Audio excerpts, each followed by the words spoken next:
नमस्कार. आपण हे जे वेबिनार्स दर बुधवारचे ऑर्गनाईज करतो ते पुणे रिव्हर रिवायवल तर्फे आयोजित केले जातात. आपण त्या ह्या वेबिनारमधून आपण जास्तीत जास्त लोकांपर्यंत पोहोचायचा प्रयत्न करतो आणि त्यांना नदीबद्दल, नदीमधल्या जीवसृष्टीबद्दल, नदीच्या आजूबाजूचा झाडझाडोरा आणि तिथली बायोडायव्हर्सिटी याच्याबद्दल जास्तीत जास्त लोकांपर्यंत माहिती पोहोचेल आणि त्यामुळे नदीबद्दल ची जाणीव जागृती वाढेल आणि लोक रिव्हर कॉन्झर्वेशन आणि रायपेरियन झोन बद्दल जास्त जागृत होतील असा आपला प्रयत्न असतो. तर आज आपल्याकडे गणेश आलेला आहे. गणेश हा मला असं वाटतं आपल्या वेबिनारमध्ये जे जे लोक प्रेझेंट करतात त्यातला अ, बहुतेक यंगेस्ट किंवा one of the youngest member असेल. तो पीएचडी करतोय गणेश खिंड इथल्या मॉडर्न कॉलेजमध्ये. त्यांनी मला सांगितलं मी जेव्हा मॉडर्न कॉलेजला गेले तेव्हा त्यांनी म्हटलं की ते गणेश खिंड मॉडर्न कॉलेजमध्ये आहे. तो माशांबद्दल युजनीच्या माशांबद्दल तो अभ्यास करतोय आणि पीएचडी करतोय आणि तर गणेश आधी तू तुझ्याबद्दल थोडीशी माहिती सांग की कारण की आम्हाला खूप कौतुक वाटतं की तू एक वेगळ्या वाटेवर चालला आहे. म्हणजे तुझ्या वयाची खूप कमी मुलं असतील की जी असं काहीतरी उजनीमध्ये माशांबद्दल संशोधन करतात आणि त्याच्याबद्दल त्यांना तळमळ वाटते. तर तुझी आधी थोडक्यात माहिती सांग की तू कुठला आहेस. मला माहिती आहे तू इंदापूर जवळचा आहेस आणि मग तू कसं येस. काय ह्या पीएचडीत आला आणि मग आपण ऍक्च्युअल प्रेझेंटेशन चालू करू. ठीक आहे. Over to you. Yes. Yes. Thank you madam. सर्वांना नमस्कार, गुड इव्हनिंग. मी गणेश मारकड. तर मी प्रॉपर इंदापूर तालुक्यामधील आहे आणि सध्या मी मॉडर्न कॉलेज गणेश खिंड मध्ये पीएचडी करतो. तर पीएचडी मध्ये सध्या माझे गाईड जे आहेत ते डॉक्टर विनोद काकडे आहेत. ते आपल्या एकनाथ सीताराम दिवेकर कॉलेज वरवंड येथे प्राणीशास्त्र विभागामध्ये विभाग प्रमुख म्हणून काम करतात. तर 2021 मध्ये माझं सरांच्या अंडर पीएचडीला रजिस्ट्रेशन झालं आणि त्यानंतर मग आम्ही सरांच्या मार्गदर्शनाखाली आणि सरांनी मला उजनीच्या फिश डायव्हर्सिटी आणि उजनीचं जे काही आणखी काही ऍस्पेक्ट्स आहेत की जे आपण स्टडीसाठी घेऊ शकतो म्हणून मार्गदर्शन केलं. तर मग त्या दृष्टीनं मी उजनीचे फिजिको केमिकल पॅरामीटर्स असतील, डायव्हर्सिटी असतील आणि काही फिशचे मॉलिक्युलर फायलोजेनेटिक्स आणि न्यूट्रिशनल प्रोफाइलिंग असे काही ऍस्पेक्ट्स घेऊन उजनी पीएचडीचा माझा जो स्टडी आहे तो करतोय. तर या कामामध्ये मला मॉडर्न कॉलेजचे प्राचार्य असतील, विभाग प्रमुख असतील, उपप्राचार्य असतील आणि सोबतच माझ्या विभागातील जे पीएचडी ला काम करतात आणि इतर शिक्षक आणि शिक्षकेतर कर्मचारी जे आहेत त्यांची पण भरपूर मदत होते आणि झालेली आहे. आणि त्याचसोबत इकडे इंदापूरला आल्यानंतर इंदापूर कॉलेजचेही प्राचार्य असतील सरोदे सर, त्यानंतर विभागामध्ये काम करणारे डॉक्टर रणजित मोरे असतील. सोबतच ज्यावेळी मी उजनीमध्ये फिश कलेक्शनला वगैरे जातो त्यावेळी तेथील लोकल फिशरमॅन जे आहेत ते खूप कोऑपरेटिव्ह आहेत. म्हणजे मला फिश कलेक्शनला त्यांनी खूप मोठ्या प्रमाणावरती मदत केली आणि सहकार्य केलेलं आहे. त्यामुळं माझा हा जो स्टडी आहे तो 2022 ला साधारण मी कलेक्शन वगैरे करणं सुरू केलेलं आहे आणि आता मी एक तीन तीन वर्ष झालं जवळपास तो स्टडी जो आहे तो माझा कंटिन्यू करतोय. आणि त्याच्यामध्ये मग बरेचसे काही माझे ऑब्जेक्टिव्ह आहेत ते कम्प्लीट पण झालेले आहेत आणि सध्या म्हणजे सिनॉप्सिस वगैरे करून मी सबमिशनच्या तयारीत आहे. परंतु एकंदर हा 3-3.5 वर्षांचा एक आहे प्रवास पीएचडीचा की ज्यामध्ये मग उजनीशी माझा बऱ्यापैकी चांगला संबंध आणि संपर्क आलेला आहे. त्यामुळे तेथील माशांची डायव्हर्सिटी असेल, तिथलं वॉटरची क्वालिटी वगैरे ज्या आहेत त्या गोष्टी ज्या आहेत ती मी 7-8 साईट आहेत माझ्या कामाच्या त्या सिलेक्ट करून मी तिथून ते जे काही माझं जे मिळालेलं आहे किंवा रिझल्ट आहे ते आज तुमच्यामध्ये थोड्याफार प्रमाणामध्ये मी शेअर करू इच्छितो. तर माझा हा पहिलाच वेबिनार आहे त्यामुळे मला वाटतं की थोडंसं आहे एक संधी पण आहे, संधी म्हणूनच बघतोय मी याच्याकडं. तर ठीक आहे, धन्यवाद मॅडम. शेअर करूया आपण आता तुझं प्रेझेंटेशनचा. येस, चालेल मॅडम. ओके.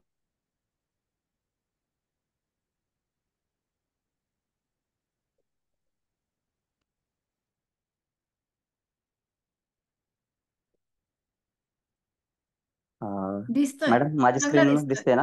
हो हो, छान येस. दिसतोय. येस. येस. Okay, thank you. तर आज आपण उजनी धरण जे आहे त्या उजनी धरणाची सध्याची जी फिश डायव्हर्सिटीचं जे स्टेटस आहे त्याबद्दल आपण थोडीफार माहिती घेऊयात. तर उजनी धरणाबद्दल जर बोलायचं झालं तर हे भीमा नदीवरती बांधण्यात आलेलं एक महाराष्ट्रामधलं एक प्रमुख धरणांपैकी एक धरण आहे. जे 1980 मध्ये ज्याचं कन्स्ट्रक्शन जे आहे ते पूर्ण झालं आणि ते धरण जे आहे ते ओपन करण्यात आलं. आणि हे सोलापूर, अहिल्यानगर आणि पुणे जिल्हा या 3 जिल्ह्यांना मिळून ह्या उजनीचं बॅकवॉटर जे आहे ते टच करतं, किंवा बॅकवॉटर जे आहे ते या 3 जिल्ह्यांमध्ये पसरलेलं आपल्याला पाहायला मिळतं. आणि याच्या जॉग्राफिकल लोकेशन बद्दल बोलायचं झालं तर हे 160 किलोमीटर आहे पुणे शहरापासून किंवा पुण्यापासून, जे सोलापूर जिल्ह्यामधील माडा जो तालुका आहे त्या माडा तालुक्यामधील उजनी म्हणून एक गाव आहे. त्या उजनी गावामध्ये हे धरण जे आहे ते बांधण्यात आलेलं आहे, आणि त्यामुळेच याला उजनी धरण असं म्हणतात त्या गावाच्या नावावरून. आणि सोबतच या असणाऱ्या जलाशय जो आहे उजनी धरणाचा त्याला यशवंत सागर असंही म्हटलं जातं. तर महाराष्ट्रातील प्रमुख धरणांपैकी एक धरण असल्यामुळे हे मोठं असं धरण आहे. साधारण त्याची वॉटर स्टोरेज कॅपॅसिटी जी आहे ती 120 टीएमसीच्या आसपास आहे. आणि याचा पाणी जे आहे या पाण्याचा वापर जो आहे तो पिण्याच्या पाण्यासाठी असेल, शेतीच्या इरिगेशन स्कीम्स ज्या आहेत त्या इरिगेशन स्कीम साठी आहे. आणि इथं बराचसा जो भाग आहे इंडस्ट्रियल एरिया जो आहे MIDCचा वगैरे, तर त्या इंडस्ट्रियल एरियाला सुद्धा या उजनी धरणाचं पाणी जे आहे ते मोठ्या प्रमाणावरती पुरवलं जात असतं. आणि जसं ही उजनी धरणाची बांधणी झाली त्या उजनी धरणाच्या कन्स्ट्रक्शन नंतरच एक महाराष्ट्रातील प्रमुख फिशिंग सेंटर म्हणून जे आहे ते उजनी आता आपल्याला नावलौकिकास आलेलं पाहायला मिळतं. तर ज्यावेळी मी हा स्टडी केला 2021 मध्ये स्टडी करत असताना, तर तुम्हाला इथं मॅप जो आहे तो दिसतोय की उजनी धरणाचा हा मॅप आहे. आणि याच्यामध्ये मी काही गावांची नावं टाकली, भिगवण असेल, कुंभारगाव असेल, पळसदेव, आगोती, राजेवाडी, शहा आणि तरटगाव. तर ही गावं जी आहेत ती मी सिलेक्ट केली आहेत फिश डायव्हर्सिटीच्या कलेक्शनसाठी, की इथं जाऊन मी तिथले जे लोकल मासेमारी करणारे जे लोक आहेत त्यांच्याकडून मी मासे कलेक्ट करतो. आणि सोबतच आपलं इंदापूर आणि भिगवणचं जे मार्केट आहे तिथं पण इथला जो बराचसा जो फिश कॅच आहे तो जात असतो, त्यामुळे तिथूनही मी मोठ्या प्रमाणावरती कलेक्शन जे आहे ते केलेलं आहे. तर उजनी धरण जे आहे त्या उजनी धरणाची बायोडायव्हर्सिटी किंवा इकोसिस्टीम जे आहे ते आपल्याला खूप रिच अशी पाहायला मिळते. आणि त्यामुळे साहजिकच बरेचसे रिसर्चर्स असतील किंवा टुरिस्ट वगैरे पण आहेत, की ज्यांचं उजनी धरण हे एक आकर्षणाचा बिंदू असलेला आपल्याला पाहायला मिळतो, की ज्यामध्ये फ्लेमिंगो सारखे पक्षी असतील ते पाहण्यासाठी इथं कुंभारगाव सारख्या ठिकाणी, भिगवण सारख्या ठिकाणी टुरिस्ट वगैरे आहेत ते येत असतात. सोबतच रिसर्चर पण आहेत बरेचसे, ते पण इथं भेटी देत असतात या धरणाला. आणि त्यामुळं साहजिकच उजनी पर्यटनाचा पण एक केंद्र असलेलं आपल्याला पाहायला मिळतं. आणि मच्छी म्हणजे उजनीचं फिश जे आहेत ते उजनीचे फिश जे आहेत तिथं लोकल वर्गामध्ये लोकल पीपल जे आहेत त्यांच्यामध्ये तर खूप फेमस आहेत. सोबतच पुणे सोलापूर हायवे ज्या लगत असल्यामुळं भिगवण सारख्या ठिकाणी आपल्याला मोठ्या प्रमाणावरती मच्छीचं सेलिंग वगैरे जे आहे किंवा फिशचे हॉटेल्स वगैरे जे आहेत ते आपल्याला तिथं पाहायला मिळतात. आणि ते भरपूर लोक त्याचा आनंद घेत असताना पण म्हणजे पाहायला मिळतात तिथं.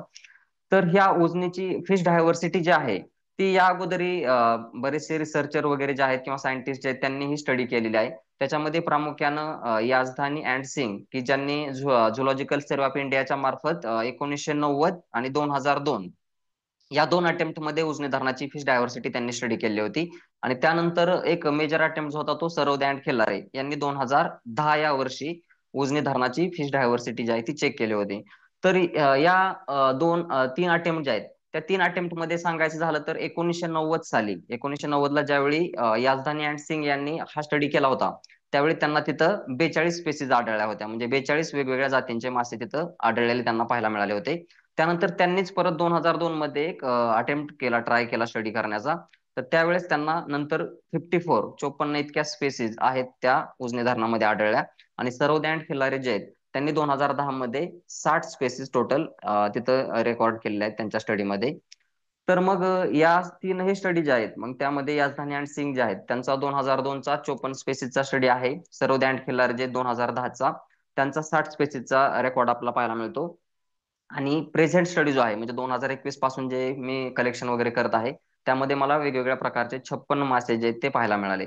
तर इथं आपल्याला या टेबलमध्ये एक कम्पॅरेटिव्ह स्टडी जो आहे तो पाहायला मिळतो, की याजदानी अँड सिंग असतील, सरोदे अँड खिल्लारे असतील आणि आता जो प्रेझेंट स्टडी आहे यामध्ये आपल्याला ऑर्डर फिशच्या ज्या ऑर्डर असतात म्हणजे क्लासिफिकेशन मध्ये आपण फिशच्या ऑर्डर पाहतो, वेगवेगळ्या फॅमिली पाहतो.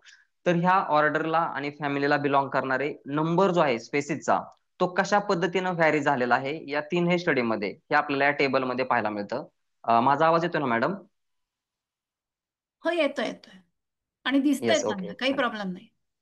येस येस, चालेल, थँक्यू मॅडम. तर सिप्रेनोफॉर्मिस ही पहिली जी ऑर्डर आहे, म्हणजे आपण बऱ्यापैकी जर महाराष्ट्राच्या किंवा इंडियाच्या जरी बायोडायव्हर्सिटीचा जर एक फ्रेश वॉटरचा विचार केला तर त्यामध्ये आपल्याला डॉमिनंट किंवा अबंडंट अशी ऑर्डर पाहायला मिळते ती सिप्रेनोफॉर्मिस. तर यामध्ये सिप्रेनोफॉर्मिस ऑर्डर डॉमिनंट आहे. आणि फॅमिली त्यामध्ये कुठले डॉमिनंट किंवा अबंडंट असेल तर सिप्रिनिडी. की यामध्ये आपले मेजर इंडियन कार्प्स वगैरे म्हणतो आपण, किंवा इंडियन नेटिव्ह फिश जे आहेत ते आपल्या या सिप्रिनिडीला बिलॉंग करणारे पाहायला मिळतात.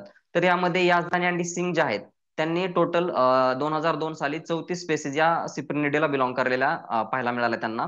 सरोदे आणि खिल्लारे जे आहेत त्यांनी 36 स्पेसीज सिप्रिनिडी मधल्या त्यांच्या स्टडीमध्ये रिपोर्ट केल्या.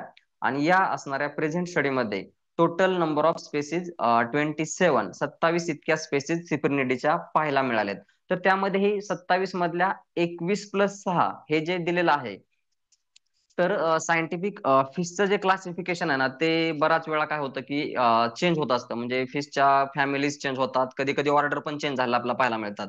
तर या कंडिशन मध्ये इथे आता तसंच झालेलं आहे की 21 स्पेसीज ज्या आहेत, 27 मधल्या 21 स्पेसीज ह्या सिप्रिनिडी मध्येच राहिलेल्या आहेत, की ज्या अगोदर 36 होत्या त्यातील 27 मधल्या 21 ज्या आहेत त्या सिप्रिनिडीला बिलॉंग केलेल्या पाहायला मिळतात. परंतु 6 स्पेसीज ज्या आहेत त्यानंतर वेगळ्या एका फॅमिलीला बिलॉंग केलेल्या पाहायला मिळतात सिप्रिनी फॉर्मिस मध्येच. डॅनी ओनिडी म्हणून एक फॅमिली आहे. तर डॅनी ओनिडी जी आहे तिला 6 स्पेसीज आता नवीन सायंटिफिक क्लासिफिकेशन नुसार आपल्याला पाहायला मिळतात की त्या डॅनी ओडी मध्ये शिफ्ट झालेल्या आहेत. त्यानंतर सिप्रिनो फार्मिस मध्येच दुसरी फॅमिली जी आहे ती आहे बॅलिटोरिडी. तर या बॅलिटोरिडीला 2 स्पेसीज याजदानी आणि सिंगच्या नुसार पाहायला मिळाले होते, आणि सरोदे आणि खिलारे यांच्यानुसार पण 2 स्पेसीज होते. परंतु आताच्या स्टडीमध्ये मात्र आपल्याला यामध्ये एकही स्पेसीज पाहायला मिळाला नाही बॅलिटोरिडी मधला. आणि कोबिटिडी पण जे आहेत त्याच्यामध्ये पण एक एक स्पेसीज होता अगोदरच्या स्टडीमध्ये, परंतु आता तो एकही नाही. तर ह्या बॅलिटोरिडी आणि कोबिटिडी ज्या आहेत त्या मेनली लोचेस आणि हिल स्ट्रीम फिशेस जे आहेत त्यांच्या असतात. म्हणजे लोचेस म्हणजे अगदी आकाराने आपल्या बोटाच्या आकाराचे वगैरे ते फिश असतात. अगदी अडल्ट साईड जे आहे ना त्यांची पण आपली फिंगरलिंग म्हणजे बोटाच्या साईज एवढीच होते. तर हे फिश ऍक्च्युअली पोल्युशनला खूप हे सेन्सिटिव्ह आहेत. त्यामुळे कदाचित पोल्युशनचा इम्पॅक्ट झाल्यामुळे कदाचित ते जे आहेत ते या आता वॉटर बॉडीमध्ये आपल्याला पाहायला मिळत नाहीत उजनीमध्ये. त्यानंतर पुढची जी ऑर्डर आहे ती सिलोरी फॉर्मिस. त्यामध्ये बॅग्रेडी, सिलोरिडी, क्लॅरिडी, हेट्रोपन्युस्टिडी आणि लोरी कॅरिडी अशा वेगवेगळ्या फॅमिली आहेत. आणि याच्यामध्ये बॅग्रेडी जो आहे तो मेनली आपण कॅटफिश जो म्हणतो, मांगोर सारखे मासे किंवा नेटिव्ह कॅटफिश पण आहेत भरपूर मिस्टस सारखे. तर ते जे आहेत ते बॅग्रेडी मध्ये आपल्याला पाहायला मिळतात कॅटफिशेस. सिलुरिडी त्याच्यामध्ये पण नंबर जो आहे तो कॉन्स्टंटच आहे 2-2 स्पेसीसचा. क्लॅरिटी मध्ये आपल्याला मात्र अगोदरच्या स्टडीमध्ये एकही स्पेसीस पाहायला मिळाला नव्हता. सरोदे आणि याजदानी या जे ऑथर आहेत त्यांच्यामध्ये दोन्हींमध्येही एकही स्पेसीस नव्हता. परंतु आताच्या स्टडीमध्ये मात्र क्लॅरिडीला बिलॉंग करणारे 2 स्पेसीस पाहायला मिळतात. तर ते कोणते आहेत तर क्लॅरियस बॅट्रॅकस आणि क्लॅरियस गॅरिपिनस, ज्यांना कॉमनली आपण मांगूर असं म्हणतो. आपल्याकडे मांगुर या नावाने ओळखला जाणारा जो मासा आहे तो क्लॅरिडी या फॅमिलीला बिलॉंग करतो, आणि तो अगोदरच्या दोन्ही स्टडीज मध्ये नव्हता, परंतु तो सध्या मात्र उजनीमध्ये आढळून येतो. आणि हेटेरोपन्युस्टिडी ही एक फॅमिली आहे, याच्यामध्ये पण कॅटफिशच येतात. यामध्येही एक स्पेसिस जो आहे तो सध्याच्या आताच्या स्टडीमध्ये आपल्याला पाहायला मिळतो, जो हेटेरोपन्युस्टिस फॉसिलस या नावाने ओळखला जातो. पण तो मात्र नेटिव्ह आहे. आणि आपण बघायला गेलं तर क्लॅरियस बॅट्रॅकस आणि क्लॅरियस गॅरिपिनस जे आहेत ते मात्र इन्व्हेजिव्ह स्पेसिस मध्ये येतात.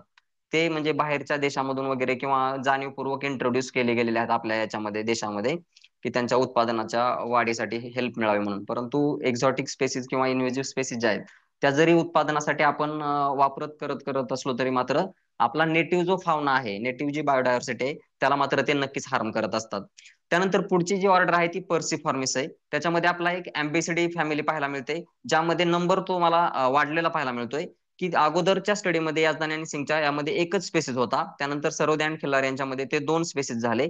आणि आता प्रेझेंट स्टडीमध्ये मात्र आपल्याला त्याच्यामध्ये 3 वेगवेगळे स्पेसिस जे आहेत ते पाहायला मिळतात. म्हणजे नंबर जो आहे तो वाढला अँबॅसिडीचा. त्यानंतर सिचली फॉर्मिस फॅमिली सिचलिडी, त्याच्यामध्ये नंबर जो आहे तो कॉन्स्टंट आहे, एकच स्पेसिस तिन्ही स्टडीमध्ये पाहायला मिळतो. आणि हा एक स्पेसिस कुठला आहे तर ओरिओक्रोमिस मोझाम्बिकस, ज्याला आपण मराठीमध्ये चिलापी म्हणतो, टिलापिया किंवा चिलापी. तर हा चिलापी जो आहे तो सिचली फॉर्मिसला बिलॉंग करतो. आणि तो जो आहे हा उजनी धरणामधला आता सगळ्यात डॉमिनंट स्पेसिस आहे. तो इंट्रोड्यूस केला गेला होता इंडियामध्ये. जर आपण पाहिलं भारतामध्ये तर साधारण 1965च्या दरम्यान याचं जे आहे आफ्रिकन जो ओरिओक्रोमिस मोझाम्बिकस म्हणतो आपण चिलापी, तो इंट्रोड्यूस केला गेला होता जाणीवपूर्वक. म्हणजे त्याचं उत्पादन वाढवणं हा एक मुख्य उद्देश आहे, कारण त्याच्यामध्ये ब्रीडिंग जे आहे ते खूप फास्ट होतं, अॅन्युअल ब्रीडर आहे तो. आणि त्याचा नंबर जो आहे तो रॅपिडली वाढत असल्यामुळे त्याचं जाणीवपूर्वक इंट्रोडक्शन केलं गेलं इंडियातल्या वेगवेगळ्या फ्रेश वॉटर बॉडीज मध्ये. आणि त्याच्यामुळं याचा नंबर जो आहे तो आता उजनीमध्ये आपला मोठ्या प्रमाणावरती वाढलेला पाहायला मिळतो. आणि पुढचा जो आहे तो मुगिली फॉर्मिस मुगिलिडी, ही नेटिव्ह फॅमिली आहे. त्याच्यामध्ये एक एक स्पेसिस जो आहे तो कॉन्स्टंट असला आपला पाहायला मिळतो. आणि त्यानंतर ओस्टिओग्लोसिफॉर्मिस की ज्यामध्ये फॅमिली येते नोटोप्टेरिडी आणि नंबर जो आहे तो याजदानी आणि सिंग मध्ये एकच स्पेसिस होता, जो नोटोप्टेरस नावाने ओळखला जातो, ज्याला आपण चालट म्हणतो किंवा काही भागामध्ये त्याला चांबारी पण म्हणतात. सर्वोद्यान खिल्लारी जे आहेत त्यांच्यामध्ये त्यांनी दोन स्पेसिस रिपोर्ट केल्या, त्यामध्ये त्याच्याच दोन आहेत, नोटोप्टेरस आणि चितळा. आणि याच दोन स्पेसिस पण आताच्या स्टडीमध्ये प्रेझेंट स्टडीमध्ये पाहायला मिळतात नोटोप्टेरस आणि चितळा. त्यानंतर पुढची जी ऑर्डर आहे ती आहे बेलोनिफॉर्मिस. तर त्यामध्ये बेलोनिडी एक फॅमिली आहे आणि नंबर जो आहे तो तुम्हाला कॉन्स्टंट पाहायला मिळेल. एकच स्पेसिस आहे त्याच्यामध्ये, हायपोरॅम्पस झॅनॉन्टेडॉन कॅन्सिला नावाची एक स्पेसिस आहे की जी फ्रेश वॉटर गारफिश या नावाने ओळखली जाते. ती कॉमनली आढळते आपल्या उजनी धरणामध्ये बऱ्याचशा ठिकाणी. मी ज्या स्टडी साईट केल्या आहेत त्यातील 3-4 ठिकाणी ती कॉमनली आढळून येते. आणि पुढचे आहे हेमिरॅम्फिडी. तर हेमिरॅम्फिडी मध्ये याजदानी आणि सिंग जे आहेत त्यांच्यानुसार एकही स्पेसिस नव्हता. सरोदे आणि खिल्लारे यांच्यानुसार दोन स्पेसिस होत्या. आणि प्रेझेंट स्टडी मध्ये मात्र त्याचा हायपोरॅम्पस लिम्बॅटस नावाची एकच स्पेसिस आपल्याला पाहायला मिळते. त्यानंतर पुढची ऑर्डर आहे सिप्रिनोडोंटिफॉर्मिस किंवा जिला आपण एक फॅमिली आहे त्याच्यामध्ये ऍप्लोचिलिडी. तर त्याच्यामध्ये एक स्पेसिस होता जो प्रेझेंट स्टडी मध्ये आता आपल्याला पाहायला मिळत नाही. आणि पोईसिलिडी की ज्यामध्ये एक स्पेसिस होता तो आता पाहायला मिळत नाही. तर पोईसिलिडी जी आहे ही पण ही जी फॅमिली आहे याच्यामध्ये गॅम्ब्युसिया ऍफिनिस जो आहे तो फिश बिलॉंग करतो, ज्याला आपण कॉमनली गप्पी फिश म्हणतो. तर तो गप्पी फिश जो आहे तो अगोदरच्या दोन स्टडीमध्ये पाहायला गेला होता, परंतु आताच्या स्टडीमध्ये मात्र तो आढळत नाही. त्यानंतर पुढची जी फॅमिली आहे ती सिनब्रांकिफॉर्मिस, ज्यामध्ये मस्टा सिम्बेलिडी ही फॅमिली येते. आणि त्यामध्ये नंबर जो आहे तो वाढलेला आहे. प्रेझेंट स्टडीमध्ये दोन स्पेसिस पाहायला मिळतात, अगोदरच्या स्टडीमध्ये एक स्पेसिस होता. तर तो एक स्पेसिस म्हणजे मस्टा सिम्बेलस आर्मॅटस. आणि हा मस्टा सिम्बेलस आर्मॅटस जो आहे तो अगोदरच्या दोन्ही स्टडीमध्ये पाहायला मिळत होता आणि आताच्या स्टडीमध्ये मस्टा सिम्बेलस आर्मॅटस पाहायला मिळतोच. पण त्यासोबत मॅक्रोग्नॅथस पंकॅलस म्हणजे हे इल फिश आहेत, म्हणजे ज्याला आपण वाम म्हणतो. तर त्या वाम वर्गातले दोन फिश जे आहेत किंवा दोन स्पेसिस जे आहेत, मस्टा सिम्बेलस आर्मॅटस आणि मॅक्रोग्नॅथस पंकॅलस, ह्या दोन्ही स्पेसिस ज्या आहेत त्या आताच्या स्टडीमध्ये आपल्याला पाहायला मिळालेल्या आहेत. त्यानंतर पुढची ऑर्डर आहे चॅनिफॉर्मिस, जिला फॅमिली चॅनिडी बिलॉंग करते. आणि त्याचा नंबर जो आहे तो तुम्हाला वाढलेला पाहायला मिळेल, जिथं अगोदर दोनच स्पेसिस होत्या. सरोदे आणि खिल्लारेंच्या नुसार पण दोन स्पेसिस होत्या. आणि याजदानी आणि सिंग जे आहे 2002 चा स्टडी त्यामध्ये दोन स्पेसिस होत्या. परंतु आताच्या स्टडीमध्ये मात्र चॅनिडीला बिलॉंग करणाऱ्या चार स्पेसिस पाहायला मिळतात, ज्या की चॅनिडी म्हणजे चना, आपण ज्याला मरळ म्हणतो कॉमनली. मरळ वगैरे जे आहेत, चना पंक्टॅटा, चना मारुलियस, चना गॅचुआ आणि चना स्ट्रायटा, असे चार वेगवेगळे स्पेसिस जे आहेत ते याच्यामध्ये बिलॉंग करायला आपल्याला पाहायला मिळतात. गोबी फॉर्मिस, ज्यामध्ये गोबी फिश जो असतो, गोबीडी फॅमिलीला बिलॉंग करणारा गोबी फिश, तो आपला तिन्ही स्टडीमध्ये सिंगल नंबर मध्ये पाहायला मिळतो, ज्याचं ग्लोसोगोबियस गायोरिस किंवा टँगोबी असं त्याला कॉमनली ओळखलं जातं. अँग्युलिडी ही फॅमिली मात्र आताच्या स्टडीमध्ये याचा एक स्पेसिस जो आहे तो पाहायला मिळतो, ज्याला अँग्युला बँगॅलेनेसिस जी आहे ती स्पेसिस आपल्याला पाहायला मिळते. पुढे मी त्याचे पिक्चर पण इन्क्लूड केले, तुम्हाला दाखवेल मी. चॅरासिफॉर्मिस सेरासॅल्मिडी याचा मात्र एक नंबर जो आहे तो पाहायला मिळतो आपल्याला. आणि पुढची जी ऑर्डर आहे ती अॅनाबॅन्टिफॉर्मिस, जिच्यामध्ये एकच फॅमिली आहे नॅन्देडी, आणि तिचा एकच स्पेसिस नॅन्दस नावानं जो आहे ब्रह्मपुत्र आणि गंगा रिव्हर मध्ये हा कॉमनली आढळून येतो, नॅन्दस. आणि तोही आपल्याला आता या उजनीमध्ये सध्या काही साइट्स वरती त्याचं ऑकरन्स जो आहे तो पाहायला मिळाला आहे. तर या स्टडीनुसार, या टेबलनुसार आपल्या लक्षात येतं की याजदानी आणि सिंग जे आहेत 2002, त्यांचा स्टडी जो आहे तो 54 स्पेसिस त्यांनी कन्क्लूड केल्या होत्या त्याच्यामध्ये, की 54 स्पेसिसचं त्यांना रेकॉर्ड केलेलं आहे त्याच्यामध्ये. सरोदे आणि खिल्लारे जे आहेत त्यांनी 2010 साली 60 स्पेसिस रेकॉर्ड केलेल्या आहेत. आणि प्रेझेंट स्टडीमध्ये 56 स्पेसिस ज्या आहेत त्या आढळलेल्या आहेत. तर नंबर जो आहे तो समहाट सिमिलर आहे. परंतु याच्यामध्ये एक आपल्याला पाहायला मिळतं की काही स्पेसिस ज्या आहेत त्या आताच्या स्टडीमध्ये आढळलेल्या नाहीत, ज्या अगोदरच्या स्टडीमध्ये होत्या. आणि मग नंबर जो आहे तो सिमिलर राहण्यामागचं कारण काय, तर नव्यानं काही स्पेसिस ज्या आहेत त्या उजनीमध्ये आता आढळलेल्या आपल्याला पाहायला मिळतात. तर ह्या टेबलमध्ये आपल्याला दिसेल की काही मी प्लस प्लस या साईन दाखवल्यात की तो प्रेझेंट दाखवतो, आणि जिथं मायनस साईन असेल त्या मायनसचा मिनिंग होतो की त्या स्टडीमध्ये ही स्पेसिस जी आहे ती आढळलेली नाही. तर इथं तुम्हाला बऱ्यापैकी सगळ्या स्पेसिस ज्या आहेत त्या प्रेझेंट असल्या पाहायला मिळतील. लॅबिओकटला असेल, फुलुंगी असेल, मृगळ असेल, नोटोप्टेरस असेल, सिरेनस असेल, ह्या सगळ्या सिप्रिनिडीला बिलॉंग करणाऱ्या, सिप्रिनिडी फॅमिली जी आपण डॉमिनंट म्हणतो त्या डॉमिनंट फॅमिलीला बिलॉंग करणाऱ्या या सगळ्या स्पेसिस आहेत. यामध्ये एक लक्षात ठेवायचं झालं तर हिप्सेलोबार्बस कर्मुका जी आहे ती एकच स्पेसिस आहे, ती या प्रेझेंट स्टडीमध्ये आपल्याला अबसेंट असली पाहायला मिळते. बाकीच्या सगळ्या ज्या स्पेसिस आहेत, सिप्रिनस कार्पिओ असेल, टेनोफॅरिंगडॉन इडिला असेल, बोगट असेल, लेबिओ काल्बासो असेल, या सगळ्या स्पेसिस ज्या आहेत त्या एकंदर सगळ्या स्टडीमध्ये आपल्याला प्रेझेंट असलेल्या पाहायला मिळतात. त्यानंतर पुढे जर पाहायचं म्हटलं तर लेबियोला बिलॉंग करणाऱ्या लेबिओ फिम्ब्रिएटस, लेबिओ कॉरस, लेबिओ पोटेल, ह्या ज्या स्पेसीज आहेत लेबिओला बिलॉंग करणाऱ्या, ह्या ऍक्च्युली कार्प मधल्या येतात. लेबिओला बिलॉंग करणाऱ्या नेटिव्ह स्पेसीज आहेत. या मात्र चार स्पेसीज ज्या तीन स्पेसीज फाइम्ब्रेटस, काउरस आणि पोटेल, या मात्र आताच्या स्टडीमध्ये प्रेझेंट स्टडीमध्ये आपला आढळलेल्या नाहीत. रोहिता, लेबिओ रोहिता हा कॉमनली आढळून येतो. त्यानंतर ओस्टिओब्रामा जे आहे त्या जिनसला बिलॉंग करणारे बेकेरी असेल, भिमेन्सिस असतील किंवा ओस्टिओब्रामा कोटिओ असेल, या तीनही स्पेसीज आताच्या स्टडीमध्ये आढळलेल्या नाहीत. तर ओस्टिओब्रामा विगोर्स असेल तो आढळतो, निली जो आहे तो आढळत नाही. आणि त्यानंतर अगदी आपण म्हणतो पंटियस कॉन्चोनियस, सिस्टोमस सारना, पंटियस सोपर, हे अगदी आपल्या फिंगरलिंगच्या साईजचे असतात, ऍडल्ट साईज मध्येच. तर हे त्यांना आपण कॉमनली बार्ब म्हणतो, बार्ब फिशेस. तर ते छोट्या छोट्या आकाराचे अगदी अक्वेरियम मध्ये पण काही लोक त्याचं अक्वेरियम मध्ये ऑर्नामेंटल फिश म्हणून ठेवत असतात. पंटियस कॉन्चोनियस, सिस्टोमस साराना, पंटियस सोपर सारखे तेही सिस्टोमस साराना, पंटियस सोपर पण आताच्या स्टडीमध्ये आपला रिपोर्ट झालेले आहेत.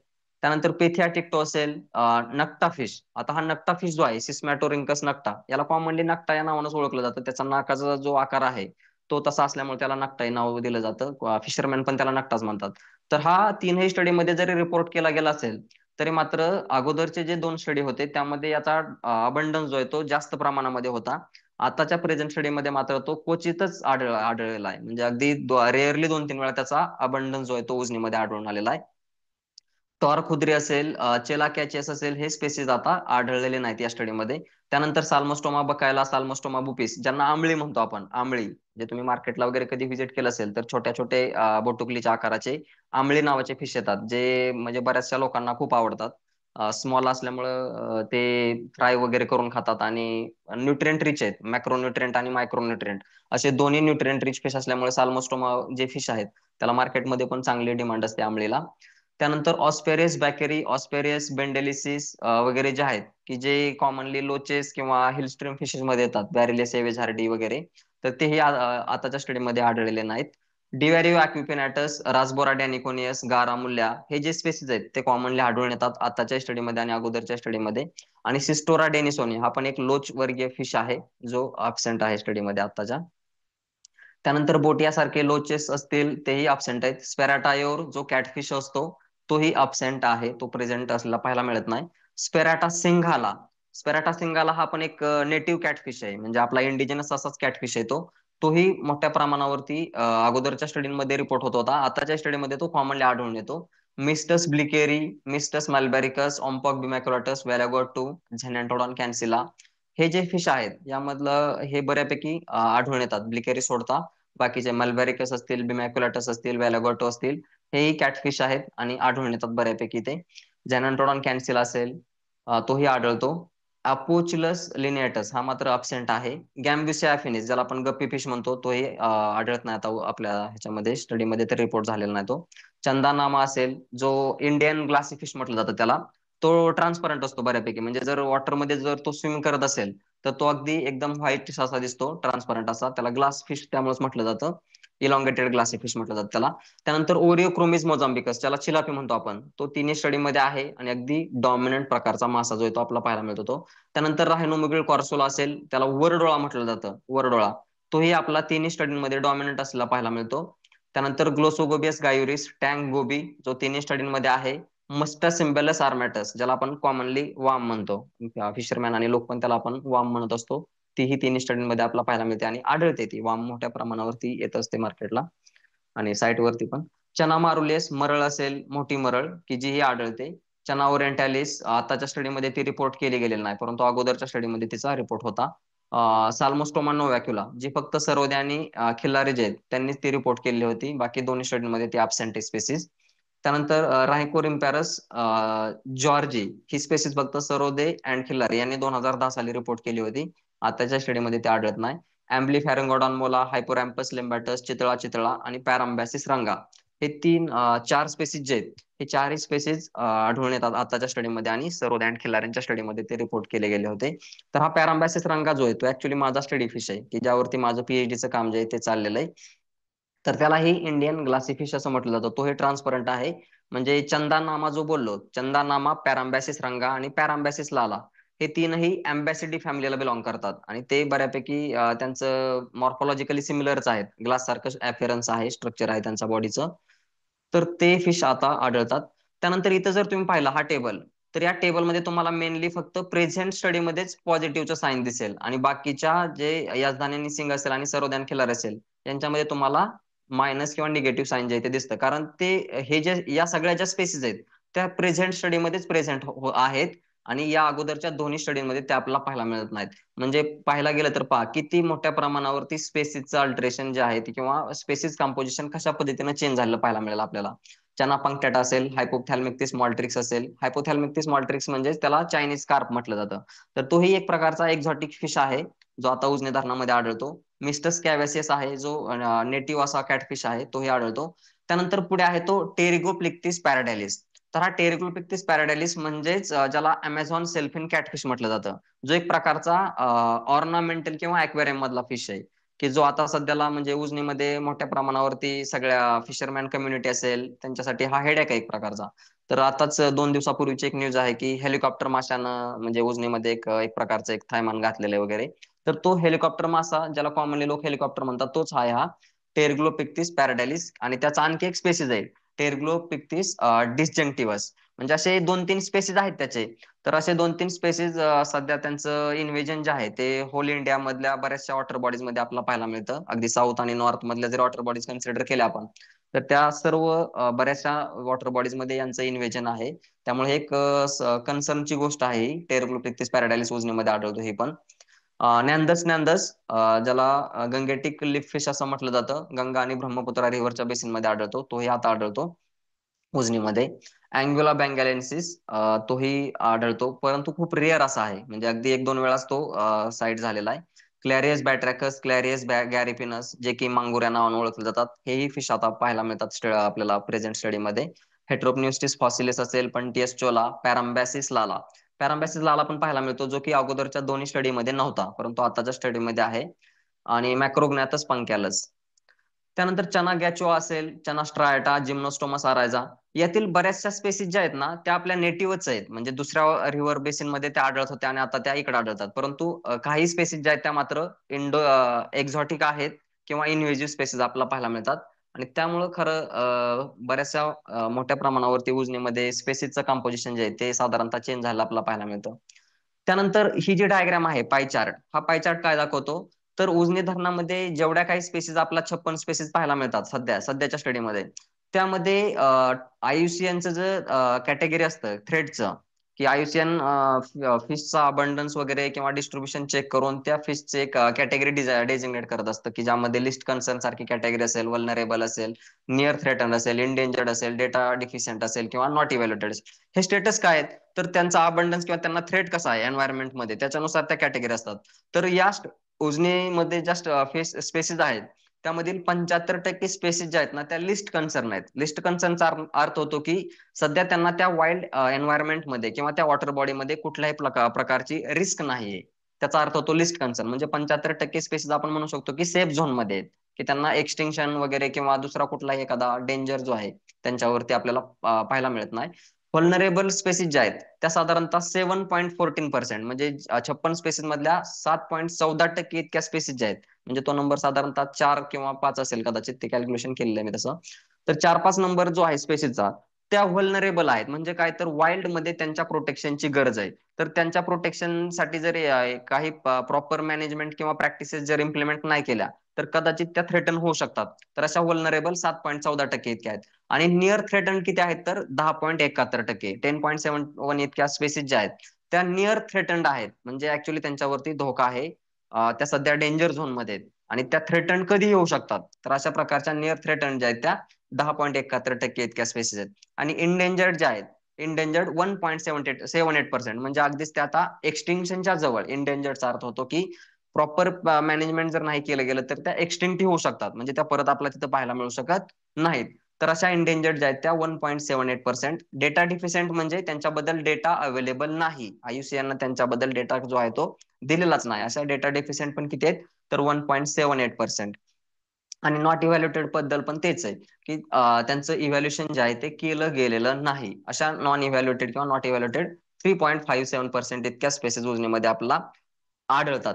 तर हे एकंदर आयुसीएनचं स्पेसिस पर्सेंटेज किंवा हे कॅटेगरी काय दाखवतं, तर स्पेसिस किती त्यांना थ्रेट आहे किंवा स्ट्रेस मध्ये आहेत का, तर याच्यावरून हे स्टेटस जे आहे ते ठरवलं जातं. पण उजनीचा जर आपण विचार केला तर उजनीमध्ये 75% इतका लिस्ट कन्सर्न असल्यामुळे तेवढ्या स्पेसिस ज्या आहेत 75% इतक्या, साधारणतः तो नंबर जो आहे तो 56 स्पेसिसचा आपण जो काउंट केला त्यातील 42 स्पेसिस ज्या आहेत त्या साधारणतः सेफ झोन मध्ये असल्या आपल्याला पाहायला मिळतात अकॉर्डिंग टू द आयुसीएन. मग पुढे जर जायचं म्हटलं आपण तर याच्यामध्ये पुढे आपल्याला पाहायला मिळतं की species not observed in previous studies. तर काही स्पेसिस ज्या आहेत त्या आपल्याला आपण टेबलमध्ये जसं पाहिलं की टेबलमध्ये काही स्पेसिस ज्या आहेत त्या आताच्या स्टडीमध्ये आपल्याला पाहायला मिळतात, काही स्पेसिस अगोदरच्या स्टडीमध्ये होता आताच्या स्टडीमध्ये नाहीत. तर यातील काही स्पेसिस ज्या आहेत मी रिप्रेझेंटेटिव्ह इथं काही पिक्चर्स इन्क्लूड केले की ज्या स्पेसिस अगोदरच्या स्टडीमध्ये नव्हत्या परंतु आताच्या स्टडीमध्ये पाहायला मिळतात आपल्याला. तर अँग्युला बेंगालेन्सिस जी आहे ती वाम सारखी दिसणारी वाम वर्गीय स्पेसिस आहे ती पण.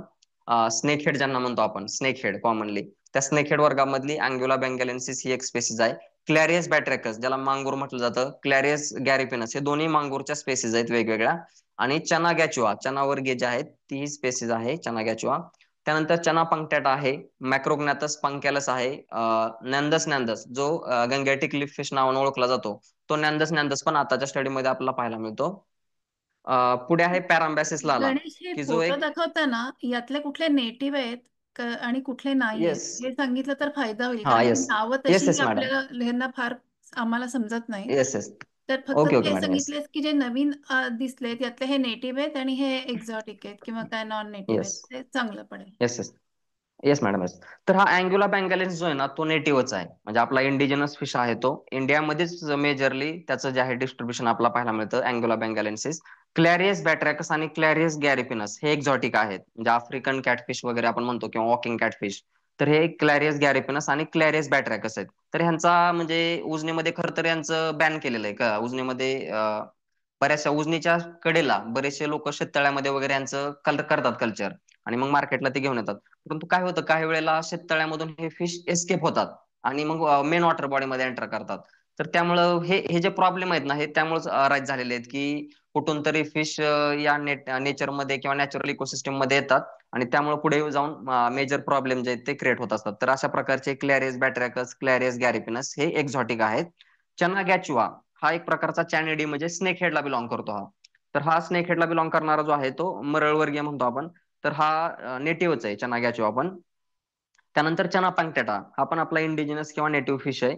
चना पंक्टेटा. मॅक्रोग्नॅथस पंकॅलस हाही इंडिजिनस किंवा नेटिव्ह प्रकारचा फिश आहे आणि नॅन्दस नॅन्दस पण सेम नेटिव्हच फिश आहे तो. पॅराम्बॅसिस लाला हाही नेटिव्ह आहे. म्हणजे हे बऱ्यापैकी नेटिव्हच फिश आहेत, इंडिजिनस प्रकारचेच आहेत, परंतु अगोदरच्या स्टडीमध्ये नव्हते आणि आताच्या स्टडीमध्ये ते रिपोर्ट केलेले आहेत. त्यानंतर हा पायरॅक्टस ब्रॅकिपॉमस हा इंडिजिनस, सॉरी हा एक्झॉटिक आहे पायरॅक्टस ब्रॅकिपॉमस. याचं पण बरेचसे शेतकरी जे आहेत ते शेततळ्यामध्ये कल्चर घेतात आणि मग ते अनावधानानं वगैरे जे आहेत ते एंटर करत असतात वॉटर बॉडीज मध्ये. तर तसाच तो पायरॅक्टस ब्रॅकिपॉमस आहे. आणि नंतर हा जो आहे तो टेरग्लोपिक्टिस पॅराडायलिस की ज्याला आपण कॉमनली या एरियामध्ये ह्याला हेलिकॉप्टर म्हणतात. आणि याचं कॉमन नेम जे आहे ते अमेझॉन सेल्फिन कॅटफिश, म्हणजे अमेरिकेमधले जे नद्यांचे खोरे आहेत अमेझॉन सारखे वगैरे तिथं हा आढळतो. परंतु याच्या अपीअरन्समुळे हे लोक, काही लोक जे आहेत ते ह्याला अक्वेरियम मध्ये वगैरे कल्चर करत असतात. त्याचं माउथ जे आहे ते सकर माउथ आहे. तो अक्वेरियम मधलं बॉटमचं जो फ्लोअरचं शेवाळ वगैरे जे आहे ना ते खात असतो, अल्गी क्लिनर म्हणलं जातं त्याला. तर त्यामुळे अक्वेरियम मध्ये याला रेअर करतात, कल्चर करतात.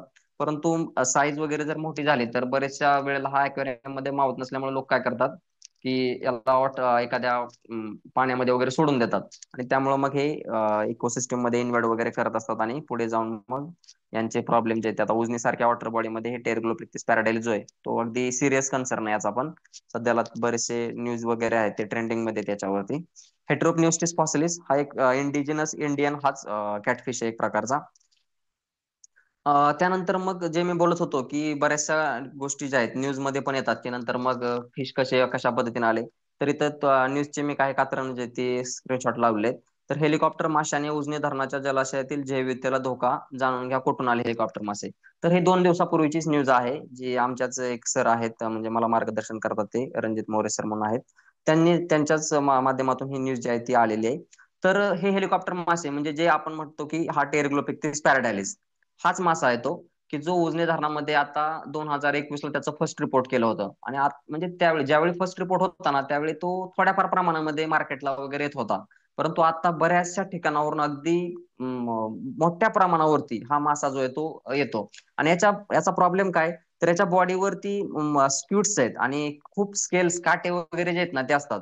आणि मग मासे मारण्याचा त्रास होतो की जाळ्यामध्ये ते अडकतात आणि मासेमारांची जाळी जी आहे त्याच्यामुळे मासेमारांची जाळी फाटतात आणि त्यांचं इकॉनॉमिकल नुकसान जे आहे ते मोठ्या प्रमाणावरती होतं या माशामुळे. आणि नेटिव्ह फिशला पण मोठ्या प्रमाणावरती हार्म करतो. त्यानंतर illegal fishing threatens ecosystem, local economy at Ujani dam, official struggle to curb problem. म्हणजे इलिगल फिशिंग जे आहे ते मोठ्या प्रमाणावरती, उजनी सारखी वॉटर बॉडी खूप मोठी आहे आणि त्याच्यावरती कंट्रोल, फिशिंग सगळं कंट्रोलमध्ये ठेवणं हे खूप एक टास्क आहे, अवघड असं. परंतु त्यामुळे काय होतं की मोठ्या प्रमाणावरती इलिगल फिशिंग वगैरे जे वडापणं, म्हणजे अगदी छोट्या छोट्या मिस साईजचे जाळी वगैरे नेट जे आहेत ते वापरतात. आणि त्यामुळे काय होतं की ऍडल्ट साईजचे फिश पकडलं तर प्रॉब्लेम नाही नदीमधून, धरणांमधून. परंतु अगदी फिंगरलिंग्सच्या साईजचे जे फिश आहेत ते पण या इलिगल फिशिंग मध्ये कॅप्चर केले जातात. आणि त्यामुळं आपण काय म्हणतो की जो फिश आहे त्याला ऍटलिस्ट वन टाइम ब्रीडिंगचा चान्स मिळाला पाहिजे, की जेणेकरून त्यानं ब्रीडिंग केलं तर पॉप्युलेशन जे आहे ती सस्टेन होईल आणि वॉटर बॉडी जी आहे ती बॅलन्स राहील. परंतु असं न होता काय पाहायला मिळतं आपला, की इलिगल फिशिंग मुळे किंवा ओव्हर एक्सप्लॉयटेशन करतोय आपण. म्हणजे हे सगळं कोणासाठी, इलिगल फिशिंग जे आहे ते कोणासाठी केलं जातं, आपल्यासाठीच केलं जातं. की मोठ्या प्रमाणावरती फिशची डिमांड आहे आणि ती सप्लाय करण्यासाठी मग असे इलिगल फिशिंग सारखे प्रकार जे ते केले जातात. आणि त्यामुळे अगदी बोटाच्या आकाराचे छोटे छोटे मासे जे ते त्या इलिगल फिशिंग मध्ये येतात. ते मार्केटला पण येत नाहीत कधी कधी, ते तिथंच म्हणजे मरून जातात ते. आणि त्यामुळे ते एक प्रकारे खूप मोठा हार्म जो आहे तो उजनीसारख्या वॉटर बॉडीला जो आपला पाहायला मिळतो. त्यानंतर काही चांगल्या प्रॅक्टिसेस पण केल्या जातात. Maharashtra state government and Bombay natural history सोसायटीनं उजनीचं रिस्टोरेशन करण्यासाठी ते त्यांचं एक जॉईंट व्हेंचर जे आहे ते स्टार्ट केलेलं आहे. Pune district collector imposes strict measures against illegal fishing in Ujani dam. म्हणजे अगदी हे भरपूर वेळा केलं जातंय इलिगल फिशिंग प्रिव्हेंट करण्यासाठी किंवा इलिगल फिशिंग थांबवण्यासाठी. अगदी गव्हर्नमेंटच्या वेगवेगळ्या एजन्सी असतील, एनजीओ आहेत बऱ्याचशा, आणि सोबतच गव्हर्नमेंट ऑफिशियल आहेत, ते वेगवेगळ्या प्रकारच्या ऑर्डर्स वगैरे पास करतात की इलिगल फिशिंग होऊ नये. त्यांच्या व्हिजिट पण होत असतात. परंतु ते बऱ्याच वेळेला ते इतकं परिणामकारक झालेलं आपल्याला पाहायला मिळत नाही. त्यामुळे इलिगल फिशिंग जे ते चालूच राहतं.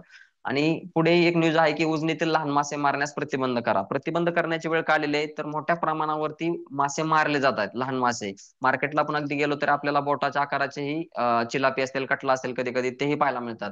तर असे लहान मासे पकडले गेल्यामुळे फिशरमॅन कम्युनिटी जे आहे त्यांना पण आता कॅच जो आहे तो सापडत नाही माशांचा. मोठे मासे असतील तर त्यांचंही इकॉनॉमिकल त्यांना बेनिफिटच आहे त्या गोष्टीचा. परंतु असे लहान मासे बरेचसे लोक पकडत असल्यामुळे ते मोठे न होता त्यांचा नंबर जो आहे तो डिक्लाइन मोठ्या प्रमाणावरती झाला आपला पाहायला मिळतो. आणि अगदी फिशरमॅन कम्युनिटी पण म्हणते की आमचा व्यवसाय वाचवा, कारण ती एक वेळ आलेली आहे. त्यांना म्हणजे खूप मोठ्या प्रमाणावरती प्रॉब्लेम जे ते फेस करावं लागतात. मग कन्क्लुजन वरती आपण इथं काय पोहोचतो, तर ही स्टडी जी आहे, या स्टडीमध्ये असेल किंवा सरोद्यान, खिल्लारे आणि याझदानी आणि सिंगचा जो स्टडी आहे त्याच्यामध्ये मेजरली आपला सिप्रिनो फॉर्मिस ऑर्डर डॉमिनंट पाहायला मिळते. आणि त्यामध्ये असणारी सिप्रिनिडी फॅमिली जी आहे ती डॉमिनंट आहे. आणि ही डॉमिनंट असणारी फॅमिली जी आहे ती तिन्ही स्टडीमध्ये आपला तिचाच अबंडन्स किंवा डॉमिनन्स जो आहे तो पाहायला मिळतो. आणि मोठ्या प्रमाणावरती आपला स्पेसिस कंपोजिशन मध्ये चेंज पण आला पाहायला मिळतो. की नव्यानं काही स्पेसिस ज्या आहेत त्या वॉटर बॉडीमध्ये आता आलेल्या आहेत, आणि जुन्या काही स्पेसिस ज्या होत्या नेटिव्ह असतील, त्या नेटिव्ह स्पेसिस पण आता आपल्याला वॉटर बॉडीमध्ये त्या पाहायला मिळत नाहीत. म्हणजे स्पेसिस ज्या आहेत त्या मोठ्या प्रमाणावरती बदललेल्या आहेत. तर याचं कारण काय असू शकतं, तर introduction of exotic species such as, म्हणजे ओरिओक्रोमिस मोझाम्बिकस जो चिलापी म्हणतो आपण, चिलापी सारखे स्पेसिस असतील, पायरॅक्टस ब्रॅकिओपोमस असेल, टेरग्लोपिक्टिस पॅराडायलिस असेल, हेलिकॉप्टर सारखा मासा असेल, किंवा मांगुर वर्गीय जे मासे आहेत, यांनी काय केलंय तर इथली नेटिव्ह बायोडायव्हर्सिटी जी आहे उजनीची असणारी, तिला मोठ्या प्रमाणावरती हार्म केलाय. कशा पद्धतीनं, तर कॉम्पिटिशन असेल, म्हणजे फूड साठी कॉम्पिटिशन असेल, शेल्टर साठी कॉम्पिटिशन, म्हणजे हॅबिटॅट जो असतो त्या हॅबिटॅट साठी पण स्पेसिस ज्या आहेत त्या कॉम्पिट करत असतात. म्हणजे काही स्पेसिस आपल्याला पाहायला मिळतात की पाण्यामध्ये पण पाण्याचा जो कॉलम असतो, म्हणजे सरफेस फेडर असतात काही स्पेसिस, म्हणजे त्या अगदी पाण्याच्या वरच्या सरफेसला राहतात. तिथंच त्यांचं ते फीडिंग कॉलम जो आहे तो असतो आपला, सरफेसला फीड करतात त्या. त्यानंतर काही ज्या आहेत त्या कॉलम फेडर असतात, म्हणजे त्या मधल्या मिडल रिजनलाच त्या वावरत असतात आणि तिथं त्या फिडिंग करतात. आणि काय असतात ते बॉटम फिडर, म्हणजे ते अगदी बॉटमलाच राहतात आणि बॉटमला जे काही मिळेल ते खात असतात. परंतु ज्यावेळेस असे एक्झॉटिक किंवा इन्व्हेजिव्ह स्पेसिस त्या वॉटर बॉडीमध्ये येतात, त्यावेळी काय होतं, तर हा कॉलम जो आहे तो डिस्टर्ब होतो. मग यामध्ये काही स्पेसिस कॉलम फेडर असतील, काही स्पेसिस सरफेस फेडर असतील, त्या त्या रिजन मध्ये जाऊन त्या काय करतात, नेटिव्ह स्पेसिस सोबत फूड साठी कॉम्पिटिशन करतात, हॅबिटॅट साठी कॉम्पिटिशन करतात. आणि ह्या कॉम्पिटिशनमुळे पण नेटिव्ह स्पेसिसला हार्म होतो. प्रेडेशन, तर यामधील बऱ्याचशा एक्झॉटिक स्पेसिस ज्या आहेत त्या आपल्या नेटिव्ह स्पेसिसला खात पण असतात. छोट्या माशांना खातात. छोट्या माशांची कधी कधी फिंगरलिंग साईजचे किंवा एग्ज पण आहेत. बऱ्याच वेळेला तर असं पण पाहायला मिळालेलं आहे स्टडीमध्ये की एग्ज पण जे आहेत ते एग्ज पण खाल्लेले आहेत अशा एक्झॉटिक स्पेसिसना, नेटिव्ह फिशचे. मग एग जर खाल्ले तर अगदी एक जनरेशनच संपल्यासारखा प्रकार येतो. त्यामुळं एक जनरेशन उद्ध्वस्त होत असते फिशची. मग प्रेडेशनमुळं अगदीच नेटिव्ह बायोडायव्हर्सिटीला हार्म झाला पाहायला मिळतो. आणि हॅबिटॅट अल्टरेशन, हॅबिटॅट अल्टरेशन तर हे स्पेसिसच्या मध्ये असलेली स्पर्धा जी आहे त्यामुळे हॅबिटॅट अल्टरेशन येतं. किंवा ह्युमन काही ऍक्टिव्हिटीज आहेत ह्युमनच्या, की ह्युमननं काही हॅबिटॅट जो आहे तो डिस्ट्रक्ट जर केला, डिस्ट्रॉय जर केला, त्याच्यावरती जर मानवानं अतिक्रमण केलं तरीही हॅबिटॅट अल्टरेशन जे आहे ते स्पेसिसचं होत असतं. ते हे हार्मफुल असतं बायोडायव्हर्सिटीसाठी.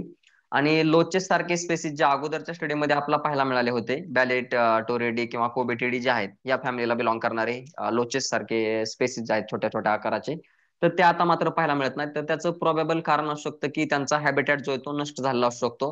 किंवा काही अँथ्रोपोजेनिक म्हणजे मानवी क्रिया आहेत, कृती आहेत, ज्यामध्ये सँड मायनिंग केलं जातं धरणांमध्ये या वॉटर बॉडीज मध्ये. डिफॉरेस्टेशन सारखे काही समस्या आहेत.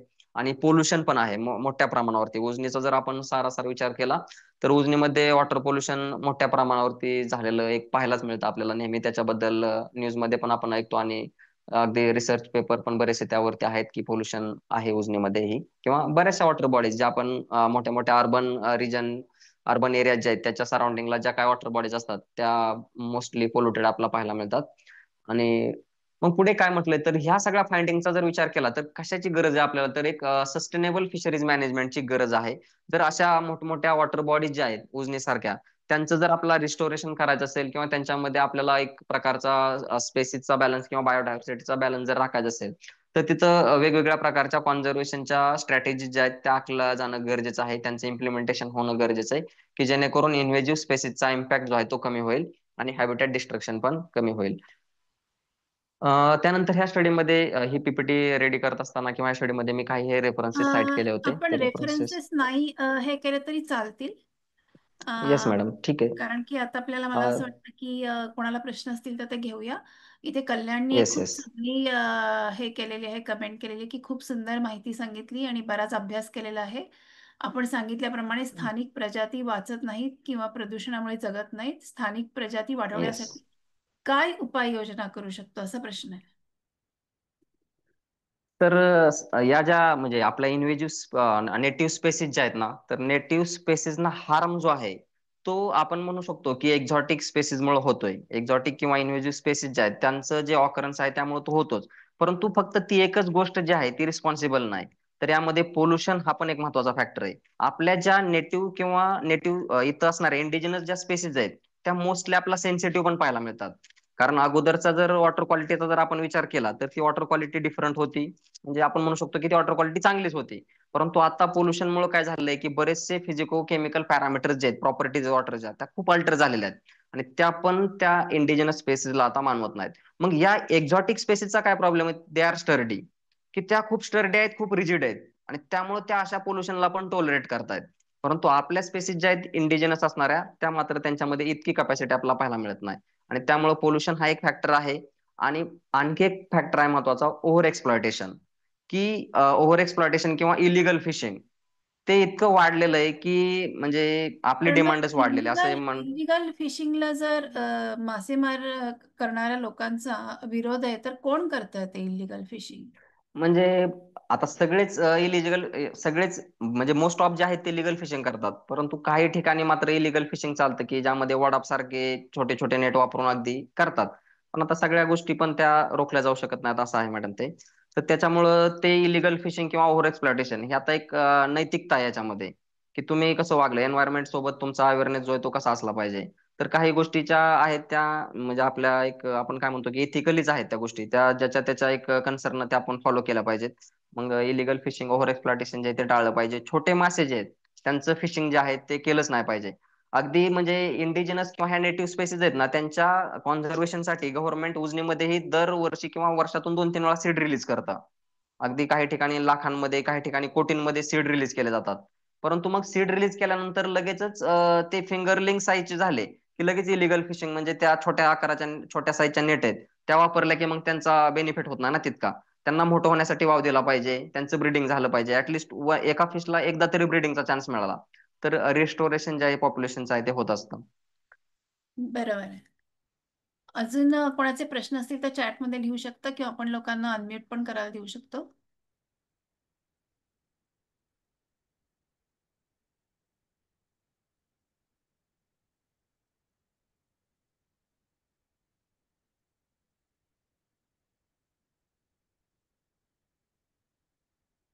हे जे इलिगल जे फिशिंग होतं ते लोकल उजनीचे लोक करतात की बाहेरनं येऊन लोक करतात? नाही आता त्याच्यामध्ये उजनीचं तर कसं आहे, उजने म्हणजे परमिटच असतात. उजनीमध्ये ज्यावेळी म्हणजे हे एक प्रकारची कोऑपरेटिव्ह फिशिंग आहे ना, तर त्याच्यामध्ये हा. परमिट वगैरे असतात. परंतु काही लोक जे आहेत ते अगदी म्हणजे लोकल सपोर्ट असेल किंवा मग बाहेरचे पण लोक आहेत की जे करतात इलिगल फिशिंग. असं आपण जर सर्व्हे वगैरे करायला गेलो, तो स्टडी करायला गेलो, तर तो भाग आहे की कोणी म्हणणार नाही, सगळेजण म्हणतील की इलिगलच फिशिंग चालू आहे. परंतु ते हम्म. ऍक्च्युली तो एक भाग होत आहे आहे. की जो हा होत बेकायदेशीर आहेत त्या गोष्टी. त्यामुळे तर बऱ्याचशा न्यूज वगैरे पण आपण पाहायला मिळतात की इलिगल फिशिंग बॅन केलं पाहिजे. आणि गव्हर्नमेंट पण आहे, गव्हर्नमेंटचा अवेअरनेस नाही असं नाही, they are very much aware. आणि त्यांच्या पण कडून बऱ्याचशा मॅनेजमेंटच्या प्रॅक्टिसेस पॉलिसीज पण डिझाईन होतात. परंतु इम्प्लिमेंटेशन जे आहे ते ऍक्च्युली एक म्हणजे फिशरमॅन कम्युनिटीमध्ये मोस्ट ऑफ फिशरमॅन करतच नाहीत. म्हणजे अगदी ते काही फिशरमॅन पण तर असे आहेत की जे माशांना खूप म्हणजे जे लाईक गॉड ट्रीट करतात. ते छोटे मासे जर आले ना जाळ्यामध्ये, बाहेर काढतात आणि सोडून देतात पाण्यामध्ये परत. ते म्हणतात काय करणार नाही याचं. म्हणजे असे पण लोक आहेत. मग ती म्हणजे तो इथिकल व्हॅल्यू येतो, तो काय म्हणजे असं सायन्स वगैरे शिकला म्हणूनच येतो असं नाही. तो बरोबर. हा तो एक म्हणजे वागणुकीतून वगैरे जो आहे तो भाग आहे त्यांचा, की ते करतात तशा प्रॅक्टिसेस. परंतु काही लोक मग इकॉनॉमिकल बेनिफिट साठी वगैरे म्हणा की खूप पाहिजे करून ते तशा पद्धतीने होतं त्यांच्याकडून.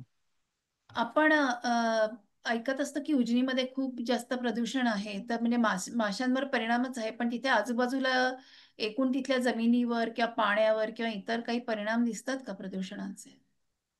हा आहेत ना मॅडम. म्हणजे बऱ्याचशा ठिकाणी तर अगदी जमिनी इरिगेशन जे उजनीचं करून जमिनीच्या पिकवल्या जातात त्यांच्यामध्ये आहेत बरेचसे, म्हणजे यील्ड पण खूप मोठ्या प्रमाणावरती कमी झाला आहे. आणि जर म्हणजे काही लोकांचे असे ऑब्झर्वेशन आहेत की त्या उजनीच्या पाण्यामध्ये जर सपोज कधी त्यांचा संपर्क जर आला बॉडीचा, तर इचिंग होणं वगैरे, अलर्जी कंडिशन म्हणतो आपण, त्या डेव्हलप होतात. म्हणजे एकंदर काही ठिकाणी अशी पाण्याची क्वालिटी जी आहे ती खराब झालेली आहे. मग तू तिथे जेव्हा जायचास मासे हे करायला, तेव्हा तुला कधी काही अनुभव आलाय का की प्रदूषित पाण्याचा? म्हणजे मी असं स्वतः म्हणजे पाहिलेलं नाही, परंतु फिशरमॅन जे आहेत मी त्यांचं पण म्हणजे एक ऑब्झर्वेशन केलंय बॉडीचं, की जे लोक कंटिन्युअसली फिशिंग करतात ना, त्यांचे आपण जर हातपाय जर पाहिले ना, तर त्यांचे हातपाय जे आहेत ना ऍक्च्युली त्यांच्या बॉडीवरती रॅशेस आहेत. म्हणजे एक प्रकारचा परमनंट रॅशेस सारखं झाले त्या डेव्हलप अलर्जिक. आणि ते हो. पाण्याचाच इफेक्ट आहे. परंतु कदाचित जे लोक त्या एन्व्हायरमेंट मध्ये कंटिन्युअसली करतात ना, त्यांना ते जाणवत पण नाही, की एक हम्म. एक हॅबिट झाल्यासारखा आहे तो. परंतु नवीन जो माणूस पाहतो ना, त्याला ते जाणवतं की हे एक प्रकारचं एक आहे अलर्जिक कंडिशन वगैरे लगेच त्यांच्यामध्ये. लक्षात येतं. हा. Yes yes. बरोबर. अजून एक इथे कमेंट आहे, नाईस प्रेझेंटेशन म्हणून. आम्हाला सगळ्यांना तुझं प्रेझेंटेशन खूप आवडलं. आणि ग्रेट. तुझ्या आता लवकरच पीएचडी पूर्ण होईल, तुला खूप खूप शुभेच्छा. Thank you madam. आणि खूप छान वाटलं, सगळी चांगली माहिती मिळाली. त्यातली बरीचशी खरं म्हणजे सायंटिफिक नावं होती ती आपल्या लोकांना माहित नाही, पण त्यानिमित्ताने ओळख झाली. अ, येस. अ, ज्यांना कोणाला जुने आमचे वेबिनार पाहायचे असतील ते तुम्ही यूट्यूबवर जाऊन पुणे रिव्हर रिवायवल असं सर्च केलं तर तिथे मेन्सडे वेबिनार अशी प्लेलिस्ट आहे. त्याच्यामध्ये तुम्ही आमचे पूर्वीचे वेबिनार बघू शकता. आणि पुढच्या बुधवारी आपण भेटणार नाही आहोत, दिवाळी आहे म्हणून. त्याच्यानंतरच्या बुधवारपासून दर बुधवारी पुन्हा एकदा आपण भेटत राहूया. थँक्यू गणेश, खूप छान झालं. आणि तुला थँक्यू खूप मॅडम, तुम्ही शुभेच्छा. ऑपॉर्च्युनिटी दिली मला. आणि माझे गाईड पण सगळ्यांनी. जॉईन झाले आहेत ऍक्च्युली. अरे माझे वा, गाईड थँक्यू पण आहेत सर. आणि माझे दुसरे एक मार्गदर्शक आहेत डॉक्टर रणजित मोरे, आणि माझे गाईड डॉक्टर विनोद काकडे आहेत, ते पण आज मीटिंगला जॉईन झाले. मी खरं तर सरांचा आभार मानतो की काकडे सर असतील माझे गाईड आणि मोरे सर असतील, या दोघांचे मला खूप मोठं सहकार्य आहे. आणि त्यांनी म्हणजे अगदी मोरे सर तर माझ्यासोबत बऱ्याच वेळेला म्हणजे त्यांच्या माध्यमातून मी कलेक्शन पण केलेलं आहे, आयडेंटिफिकेशन त्यांनी हेल्प केलेलं आहे मला. तर आहेत म्हणजे मॅडम, हा जो स्टडी आहे तो म्हणजे जर सपोज करायचा म्हटलं ना, तर तो इंडिव्हिज्युअल नाही होत, एकट्याचा नाही होत. तर बऱ्याच वेळेला की आपल्याला एक टीमची पण गरज भासते. तर असे लोक असतील तर शिकायला पण मजा येते आणि त्यांच्या मदतीने आपण आपले बरेचसे डाऊट्स पण क्लिअर करतो. तर असे लोक मला आहेत, सेंटरला पण मिळालेत, गाईड असतील माझे, इंदापूर कॉलेजचे पण आहेत शिक्षक. तर ठीक आहे, म्हणजे हे सगळं पॉसिबल होतात गोष्टी, आणि तुम्ही मला बोलायची आज संधी दिली, त्याबद्दल मी तुमचा पण आभार आहे, तुमच्या सगळ्या टीमचा आभार आहे. खूप खूप धन्यवाद मॅडम. ओके, धन्यवाद. आणि तुझ्या सरांचे पण, सगळ्या मार्गदर्शकांचे पण धन्यवाद. आपण सगळ्यांना येस मॅडम. दिवाळीच्या शुभेच्छा, आणि दिवाळी झाल्यानंतर आपण पुन्हा एकदा बुधवारी भेटूया. Okay, thank you. Yes madam. Yes, thank you madam, thank you. Bye. Bye madam.